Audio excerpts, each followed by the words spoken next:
پرون یو مولانا صاحب دی په دې نیټ کې ډېر بیانات راځي هغه توجه علی مولوی صاحب نوم یې دغه دی سردار علي اقانی صاحب نو په دې ملک کې مختلف مسلکونه دي مختلف فرقې دي هر سړی په خپل انداز خپل دعوت کوي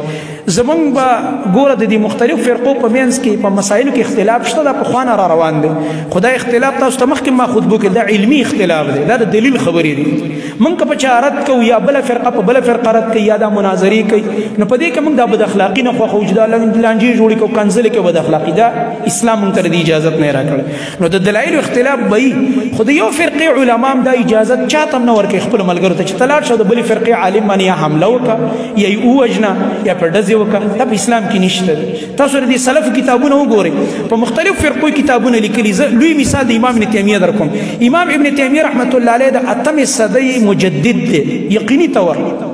او هغه په یو فرقه نه د پرېښې په ټولو یې ردونه کړي خو تاسو به یو ځای کې هم دا ونه ګورئ چې امام ابن تیمیه صاحب ویلي چې دې فرقه پسې توره راواخلئ ویې وژنئ جنګ ورسره شروع کړئ نه دا د دلایلو خبرې دي چې یو خبره خطا وه موږ به پرې رد هم کوو د دلیل په بنیاد خو دا چې کوم کار پرون شوی د دې موږ پوره مذمت کوو او بیا عوامو له څه پکار چې قانون په لاس کې اخله په علما باندې حمله کوه که د هغه سره د چا په کومه مسله کې اختلاف یو عالم دې ورله راولي یو مولوي صاحب دې ورله راولي یو دلیلو باندې به خبره ورسره وکړي داسې ده که نه دا خو د دلایلو خبرې دي دا په ټوپکونو او دا په حملو او دا په وسلو باندې نه ختمېږي دا مسلې بلکې دې سره نور هم خرابېږي او بلکې زه خو دا وایم چې دا د بل چا سازشونه دي دا په دې ملک کې نور سازشونه دي چې روان دي په دې طریقه باندې چاسې یو افراتفري او لانجه او غوبلې دا جوړې کړي الله رب العالمین دې ټولو علماو حفاظت وکړي او حکومت نه هم دا درخواست دی چې د علماو د سکیورټي د مدارسو د تحفظ پوره هغوی بندوبست وکړي دې باندې هغوی میټینګونه هم کوي ډېر کرته او لګیا یې دې دپاره خو دې دپاره عملي اقدامات هغه اوچتول پکار دي